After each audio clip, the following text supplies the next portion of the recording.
જય Hind. Gujarati study and education ચેનલમાં તમારા દરેક મિત્રોનું હાર્દિક સ્વાગત છે. તો આજે આપણે વિડીયોમાં જોશું કે એક નિબંધ જેનું નામ છે સર્જિકલ સ્ટ્રાઇક. તો મિત્રો, આ નિબંધ વિશે લખતા પહેલાં આપણે એના કેટલાક મુદ્દાઓ જોઈ લઈએ. તો સૌથી પહેલાં એનો મુદ્દો છે એની પ્રસ્તાવના. ત્યારબાદ સર્જિકલ સ્ટ્રાઇક એટલે શું એના વિશે આપણે થોડુંક લખી શકીએ. ત્યારબાદ સર્જિકલ સ્ટ્રાઇક કયો અને કેવી રીતે કરવી જોઈએ એના વિશે આપણે લખી શકીએ.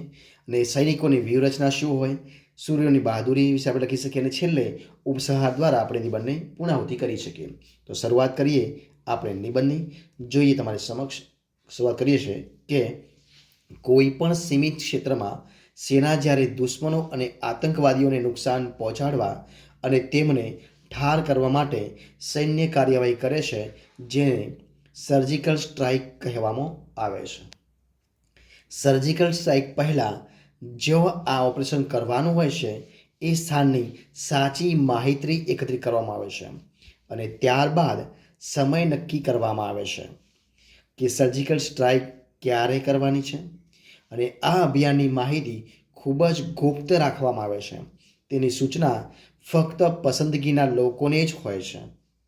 ત્યારબાદ સર્જિકલ સ્ટ્રાઇકમાં આ વાતનું વિશેષ ધ્યાન રાખવામાં આવે છે કે જે સ્થાન કે વિસ્તારમાં આતંકવાદી કે દુશ્મન સંતાયા છે, ફક્ત એ સ્થાનને જ નિશાન બનાવી સ્ટ્રાઇક કરવામાં આવે છે, જેથી નાગરિકોને કોઈ પણ પ્રકારનું નુકસાન ન પહોંચે. અને ભારતીય સૈનિકોએ જે સર્જિકલ સ્ટ્રાઇક કરી હતી તેમાં પણ આ વાતને ખાસ ધ્યાન રાખવામાં આવી હતી. આતંકી અડ્ડાઓ અને આતંકીઓને ભારે નુકસાન પહોંચાડવામાં આવ્યું હતું. ત્યારબાદ 10 જૂન 2015માં ભારતીય સેનાએ મ્યાનમારમાં સેનામાં દાખલ થઈને પૂર્વોત્તરમાં સક્રિય ઉગ્રવાદી ગુટ NSCAના શિબિરોને નિશાન બનાવ્યા હતા. સૂત્રો મુજબ સેનાની 12 પૈરાએ આંતરરાષ્ટ્રીય સીમા પર પિલ્લર 151ની પામે ચેન મોહો ગામની પાસે મ્યાનમારમાં પ્રવેશ કર્યો. હુમલામાં સેનાએ અનેક ઉગ્રવાદીઓને ઠાર કર્યા હતા. ત્યારબાદ 29 સપ્ટેમ્બર 2016માં સેનાની ઉત્તરી કમાને કાશ્મીરના ઉરી, પૂંચ જિલ્લાના મેંઢર અને રાજૌરી જિલ્લાના નવશહરામાં સર્જિકલ સ્ટ્રાઇક કરીને ગુલામ કાશ્મીરમાં ધમધમી રહેલા અનેક આતંકી ટ્રેનિંગ કેમ્પને નેસ્તો નાબૂદ કરી નાખ્યા હતા. ભારતીય વીર જવાનોએ પાકિસ્તાનની સીમામાં ઘૂસી સૈનિકોને જે રીતે ઠાર માર્યા હતા તેનાથી દરેક ભારતીયોની છાતી ગજગજ ફૂલી હતી. ત્યારબાદ ભારતીય સેનાએ પોતાની મારક ક્ષમતાનો પરિચય આપીને દુશ્મનોને કડક સંદેશો પણ આપ્યો હતો. ત્યારબાદ 28-29 સપ્ટેમ્બર 2016માં સર્જિકલ સ્ટ્રાઇક કરતાં અગાઉ મેજર સૂરીએ પૂરા વિસ્તારની રેકી કરી હતી અને જવાનોને રાહ જોવા જણાવ્યું હતું. આ કાર્યવાહીમાં 7 જગ્યાઓને નષ્ટ કરવા સાથે અંદાજે 50 આતંકીઓને ઠાર કરાવવામાં આવ્યા હતા. ત્યારબાદ સર્જિકલ સ્ટ્રાઇકનો પ્રથમ વિડીયો જૂન મહિનામાં બહાર પાડવામાં આવ્યો હતો.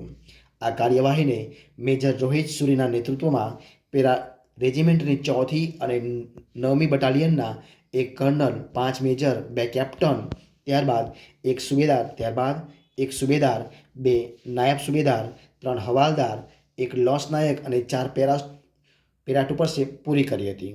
ત્યારબાદ સર્જિકલ સ્ટ્રાઇકના 2 વર્ષ પૂરા થવાને 2 દિવસ પહેલાં જ સરકારે બીજો વિડીયો રજૂ કર્યો હતો. 1 મિનિટ 40 સેકન્ડના વિડીયોમાં જોવા મળતું હતું કે સેનાએ પાકિસ્તાનના કબજા હેઠળના કાશ્મીરમાં ઘૂસીને આતંકવાદીઓના બંકર નષ્ટ કર્યા હતા. ત્યારબાદ આપણા વીર જવાનોને જેટલા ધન્યવાદ આપીએ તેટલા ઓછા છે. તેમણે પોતાના પ્રાણની પરવા કર્યા વિના દેશના દુશ્મનોનો ખાત્મો બોલાવ્યો હતો. ત્યારબાદ વીર જવાનોની શૂરવીરતાને બિરદાવીએ છતાં દેશમાં અસામાજિક તત્વોને કારણે થઈ રહેલા અન્યાય તરફ દ્રષ્ટિ કરીએ તો કાશ્મીરી પંડિતોને ઘર બહાર છોડી હિજરત કરવી પડી હતી. નિર્દોષ નાગરિકોની હત્યા સાવ સામાન્ય બની ગઈ છે. અસંતુષ્ટ વિદેશી તત્વો કાશ્મીરના યુવાનોને ગુમરાહ કરી પોતાનું ધાર્યું કરાવે છે. આ ઉપરાંત ગુજરાતમાં થયેલી કોમી હુલ્લડોને કારણે અનેક નિર્દોષોના જીવ ગયા હતા. માલ મિલકતોને નુકસાન એટલે કે પારાવાર નુકસાન થયું હતું. પાટીદારોના આંદોલન પાછળ પણ રાજકીય રમત જ હતી. આ બધાના મૂળમાં દેશની એકતાને નબળી પાડવાનો ઈરાદો જ છે. તો મિત્રો, આ રીતે આપણે નિબંધની અહીંયા પૂર્ણાવતિ કરી શકીએ છીએ. જો તમને મારો વિડીયો પસંદ આવ્યો હોય, યુઝફુલ લાગ્યો હોય તો એને લાઈક કરો, કોમેન્ટ કરો, તમારા મિત્રોને વિડીયો શેર કરો અને છેલ્લે ચેનલમાં નવા હોય, ચેનલ સબસ્ક્રાઈબ ન કરી હોય તો એને સબસ્ક્રાઈબ કરવા માટે વિનંતી છે. આપણે ફરીથી મળીશું એક નવા વિડીયો સાથે, નવા ટોપિક સાથે. ત્યાં સુધી બની રહો.